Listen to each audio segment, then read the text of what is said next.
Federasyonumuz daha önce de belirttiğim gibi 3 Temmuz 2003'te kuruldu. Federasyonumuza bağlı 55 dernek 30'un üzerinde ilde faaliyet gösteriyor. Dernek ve tabanlarımızla yapılan istişareler neticesinde ortaya konulan talepleri var Kafkas Dernekleri Federasyonu'nun. Bunları kısaca hatırlatarak ikinci oturuma geçeceğim. Kafkas Çerkezlerin en güçlü sesi olarak halkımızın taleplerini en üst düzeyde dile getiriyor. Çerkez kimliğinin ifadesi ve yaşatılmasına ilişkin her türlü engelin ortadan kaldırılmasını talep ediyor. Devletin izin veren konumundan çıkarak destekleyen konuma geçmesini arzuluyor ve bu kapsamda Çerkezce TV ve radyo yayınları yapılmasını, Çerkez kültürünün korunması ve geliştirilmesine yönelik faaliyet gösteren tüm sivil toplum kuruluşlarına destek sağlanmasını, 21 Mayıs'ın Çerkeslerin soykırım ve sürgünlük simgesel tarihi olarak kabul edilmesini ve bu tarihsel gerçeğin tanınmasını, ana yurtlarından sürgün edilerek zorla çıkarılan Çerkeslerin Rusya ile çifte vatandaşlık anlaşması yapılarak ana yurtlarıyla olan bağlarına yasal statü kazandırılmasını, Kafkasya'ya dönerek yerleşmek isteyenlerin desteklenmesini, bunun için Rusya ile Türkiye arasında sosyal hakların transferi anlaşması yapılmasını, bu taleplerin tamamı Abhazya için de geçerli. Bunların yanı sıra Kuzey Kafkasya Cumhuriyetleri ile ilişkilerin ve Abhazya ile ilişkilerin güçlendirilmesini, Abhazya ve Güney Osetya'nın tanınmasını talep ediyoruz. Kuruluş misyonuna uygun olarak yüzü her daim anavatana dönük olan federasyonumuz, 2019 yılını dönüş ve diaspora anavatan ilişkileri yılı ilan ederek yeni bir farkındalık oluşturmak üzere yola koyuldu. Şimdi Türkiye diasporası ve anavatanla ilişkiler başlığını taşıyan oturumumuz için moderatör Genet Dilru Genel'i buraya davet ediyorum. Dilru yerini alana kadar sizlere kısa bir hatırlatma yapayım. Yarın çalıştayımız, daha doğrusu konferansımız çalıştay formatına dönüşecek ve herkes bu çalıştayda, sözü olan herkes söz alabilecek. Bu nedenle yarın sabah 9.30'da başlayacak çalıştayımıza benim de söylemek istediğim bir şey var diyen herkesi yine bu salonda bekliyoruz. Söz Dilru'da. Sayın Başkan, çok değerli katılımcılar, hem şahsım hem de Kafkas adına sizlere hoş geldiniz diyorum ve saygılarımı sunuyorum. Ayrıca böyle bir çalışmanın içinde olmaktan da büyük mutluluk ve heyecan duyduğumu ifade etmek isterim. Bu oturumda Türkiye diasporası ve anavatanla ilişkiler konusunda konuşmacıların söz alacak. Kafkas'ın çalışma gruplarından Sayın Kutlu Ayağan, Sayın Bilge Eken ve Atilla Mutlu Alkış'ı konuşmaları yapmak için buraya davet oldu.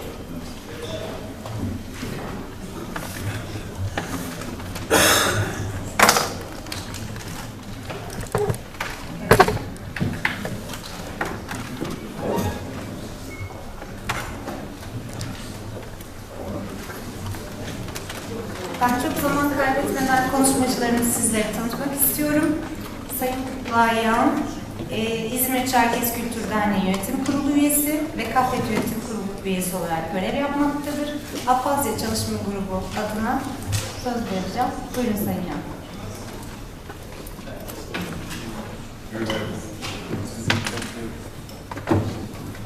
Hepiniz hoş geldiniz.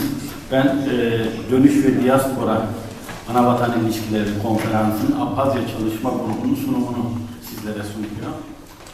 Kafkas Dernekleri Federasyonu'nun tarihi bir anlamda bağımsız Abhazya'nın tarihiyle çakışıyor. Bilindiği gibi 1990'ların başında Türkiye'deki Kafkas derneklerinin bir araya gelerek ortak sorunlarına hep birlikte sahip çıkmaya yönelik çalışmaları yoğunlaşmıştır. Birlik çalışmalarının sürdürülmesi amacıyla 1991'de Kafkas Dernekleri Koordinasyon Kurulu, KAFKUR oluşturuldu. Bu süreç KAFKUR tarafından Türkiye'nin çeşitli illerinde dernekler arası toplantılar düzenlenerek yapıldı.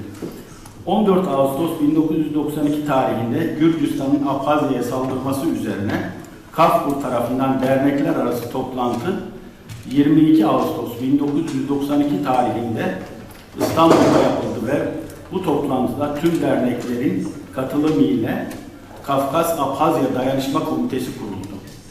Bu tarihten itibaren Abhazya'ya yönelik etkinlikler komite üzerinden yürütüldü. 1993 yılında Abhazya bağımsızlığına kavuştuğu yıl, Türkiye diaspora tarihinde de bir ilk gerçekleşti. İlk kez derneklerin birliği sağlandı ve merkez şube yapılanması şeklinde Kafkas Derneği kuruldu. Türkiye'de yasaların değişmesi sonucu federasyonlaşmaya izin verilmesi üzerine 2003 yılında Kafkas Dernekleri Federasyonu KAFFET kuruldu.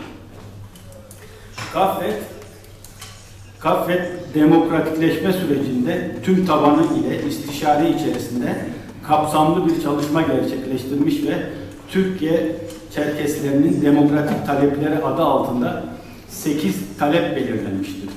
Bu taleplerden biri de Abhazya ve Güney Ossetya ile ilgilidir. KAFFET'in her ortamda dile getirdiği bu talep aşağıdaki şekildedir. Abhazya ve Güney Ossetya egemen devletleri olarak tanınmalı. Abhazya ve Güney Ossetya'ya yönelik izolasyonlar kaldırılmalı. Eskiden var olan Trabzon-Sohum gemi seferleri acilen yeniden başlatılmalı ve İstanbul-Sohum uçak seferleri konmalı. Gürcistan'a yapılan askeri yardımlar durdurulmalı. Abhazya, Güney Ossetya ve Türkiye'deki kurum ve kuruluşlar arasında ekonomik, kültürel ve eğitsel alanda işbirliği gerçekleştirilmelidir. Bu talepler KAFFET'in Abhazya'ya yönelik faaliyetlerinde belirleyici olmuştur. Abhazya'ya yönelik faaliyetlerin sürekliliğin sağlanması amacıyla 2008 yılında Abhazya Çalışma Grubu oluşturuldu. Çalışmalarının kurumsallaşması amacıyla 2010 yılında çalışma grupları yönetmelikleri hazırlandı ve gruba resmiyet kazandırıldı. Sunumumda 3 konuya değinmek istiyorum. Birincisi, KAFFET'in diaspora Abhazya ilişkileri üzerine gerçekleştirdiği faaliyetler. Bu faaliyetleri 5 ana başlıkta inceleyeceğim. İkinci olarak bu faaliyetlerde karşılaşılan zorluklar ve engeller. Üçüncü sırada da diaspora Abhazya ilişkilerini gerçekleştirmesine yönelik öneriler ele alınacak. KAFFET'in diaspora Abhazya ilişkileri üzerine gerçekleştiği faaliyetler. Bir ana dil çalışmaları. KAFFET ana dil çalışmalarına özel bir önem vermektedir. KAFFET'in girişimleriyle 2012'de Türkiye'de bir ilk gerçekleştirilmiş, Boğaziçi Üniversitesi'nde Abazacanın seçmeli ders olarak okutulması sağlanmıştır. Ana dil konusunda bir başka önemli gelişme, yine Abhazya'daki uzmanların katılımıyla orta öğretim düzeyinde Abazaca ders programının ve kitaplarının hazırlanmasıdır. Milli Eğitim Bakanlığı bu programı 2013 yılında kabul etmiştir. 2011 yılında KAFFET'in girişimleriyle Milli Eğitim Bakanlığı Kılavuzu'na Milli Eğitim Bakanlığı Denklik Kılavuzu'na Abhazya'da eklenmiştir. Fakat yenilenecek olan Denklik Kılavuzu'nda Abhazya ve Güney Ossetya'ya denklik verilmemesi yönünde Dışişleri Bakanlığı'ndan Milli Eğitim Bakanlığı'na yazı geldiği yönünde bir bilgiye ulaşılmıştır. Kazanılmış hakkın kaybedilmemesi için girişimlerimiz devam etmektedir.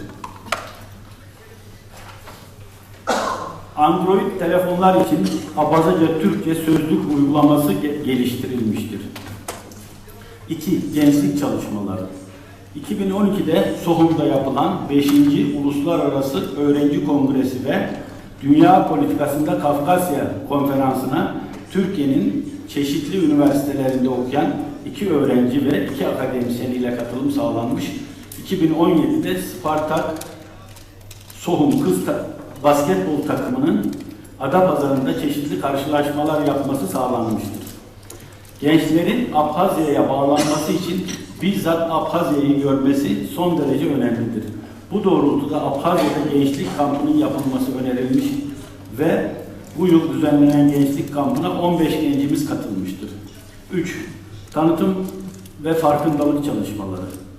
2008'de Gürcistan'ın Güney Ossetya'ya saldırması ve Abhazya ve Güney Ossetya'nın bağımsızlığının Rusya Federasyonu tarafından tanınması sürecinde aktif olarak tanıtım çalışmaları yapıldı.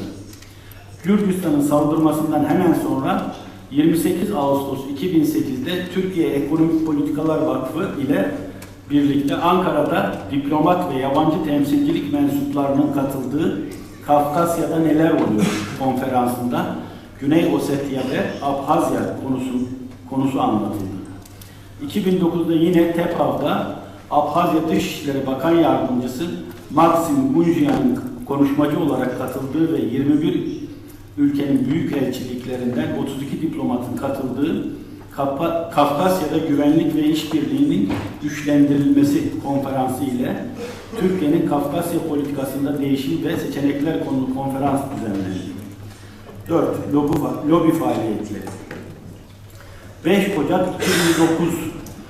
2009'da Cumhurbaşkanı Abdullah Gül ile görüşülerek Abhazya'nın bağımsızlığının tanınması istendi. Aynı yıl farklı milletvekilleri aracılığıyla Türkiye Büyük Millet Meclisi'ne seyahat ambargosuna ilişkin 7 soru önergesi verdirildi. Federasyonumuza düzenli olarak ziyaret eden Avrupa Birliği, Güney Kafkasya temsilcileri ile diğer ülke temsilcilerine diasporanın Abhazya konusundaki tutumu ve kararlılığı anlatıldı. Diaspora ve Abhazya arasındaki bütünleşmeyi güçlendirmek, Abhazya'nın haklı davasını en etkili şekilde Türkiye kamuoyunda benimsetmek için Abhazya'nın Zafer ve Özgürlük Günü ayağıyla almış diasporada da coşkuyla kutlandı. Ayayra'nın kutlanması amacıyla 2011'den 2015 yılına kadar her yıl binlerce insanın katıldığı ve Abhazya'dan sanatçıların da yer aldığı etkinlikler düzenlendi. Ayayra'nın 25. yılında Ankara'da Kafsam ile birlikte Abhazya'nın 25 yılı bir değerlendirme konulu konferans ve Ankara Çerkes Derneği ile birlikte kutlama programı düzenlendi. Kutlama programına Rusya ve Venezuela büyükelçileri de katıldı. 2013 yılında İstanbul'da Abhaz Kültür Günleri düzenlendi. Abhazya'dan Kültür Bakanı Badra Gumba ve Parlamento Başkan Yardımcısı Fazıl Ayuzban'ın yanı sıra Dışişleri Bakan Yardımcısı, Belediye Başkan Yardımcısı, parlamenterler ve kültür sanat insanlarından oluşan 50'nin üzerinde davetlinin katıldığı bu etkinlik sonucu Soğuk Belediyesi ile İstanbul Kartal Belediyesi arasında işbirliği ve kardeşlik anlaşması imzalandı. Yine 2014'te Abhazya Tarihi isimli eşsiz eser Türkçe'ye çevrilerek diasporamıza kazandırıldı. Çok sayıda seminer, konferans ve film gösterileri düzenlendi. Kocaeli ve Sakarya Üniversitelerindeki ilgili bölümler ile işbirliği yapıldı. Sakarya Üniversitesi'nde Kafkasya Araştırmaları Uygulama ve Araştırma Merkezi kurulmasına destek olundu. 5. Anavatana yönelik destek çalışmaları. Gürcistan'ın saldırgan politikalarına dikkat çekmek amacıyla 2008'de Gürcistan Büyükelçilik ve Konsoloslukları önünde çok sayıda protesto gösterileri Rusya Federasyonu tarafından Abhazya'nın bağımsızlığının tanınması üzerine kutlama törenleri düzenlendi. Diasporanın en önemli sorunlarından biri olan Abhazya'ya ulaşım ambargosunun kaldırılması için Danıştay'a dava açıldı. Danıştay davayı idare mahkemesine gönderdi. İdare mahkemesinde davanın sonuçlanması beklenmektedir. Kaffet bir yardım kuruluşu olmamasına karşın Abhazya'daki kuruluşlara yönelik çeşitli destek çalışmaları da yaptı. Örneğin Beşiktaş Belediyesi kanalıyla temin edilen çocuk parkı malzemeleri Sohum'a iletildi. Kiyaraz Vakfı'na çalışmalarında kullanması için bir minibüs alındı. İhtiyaç sahibi 10 çocuğa bir yıl burs verildi. Diaspora Abhazya ilişkilerinin geliştirilmesi amacıyla geçtiğimiz yıl Sohum'da Aytkılara Atşa Dayanışma Köprüsü Vakfı kurulmasına destek verildi. Vakıf ilk yıl Türkiye'den 2 eğitmenin katılımıyla çok başarılı bir Kafkas El Sanatları kursu düzenledi. Son olarak bizim açımızdan çok önemli ve anlamlı bir faaliyete daha değinmek istiyorum. Abhazya Bağımsızlık Savaşı'nın ilk diaspora şehidi Sıba Efkan Çağlı'nın köyündeki mezarı Abhazya'daki şehit olan diğer silah arkadaşları ile aynı olacak şekilde 2016 yılında yeniden düzenlendi.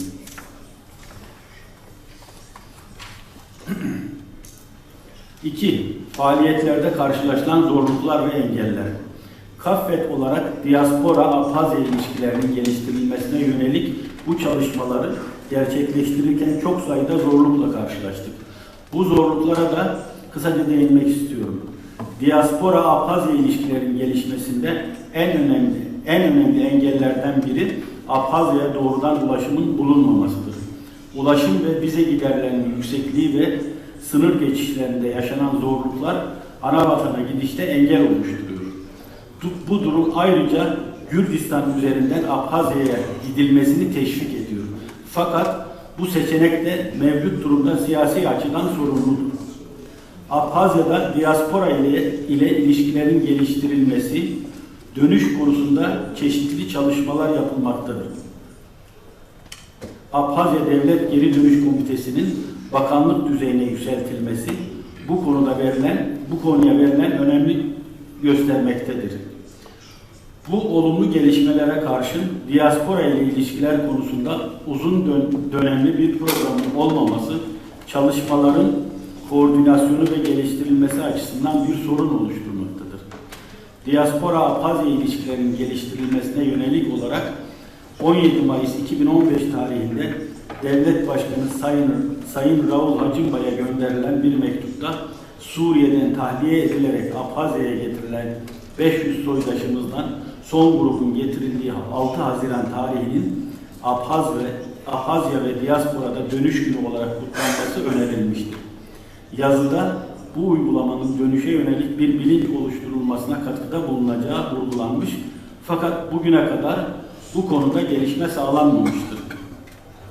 Bilindiği gibi Adiye Cumhuriyeti'nde Yugoslavya'dan tahliye edilerek Adiye'ye getirilen 124 soydaşımızın döndüğü gün dönüş günü olarak kutlanmaktadır. Abhazya Cumhuriyeti'ndeki bazı kurumların Türkiye'deki STK'lara eşit davranmaması da önemli bir sorundur. Diaspora ile ilişkilerin geliştirilmesine yönelik bir protokol sözlü beyanlara karşı hala imzalanmamıştır.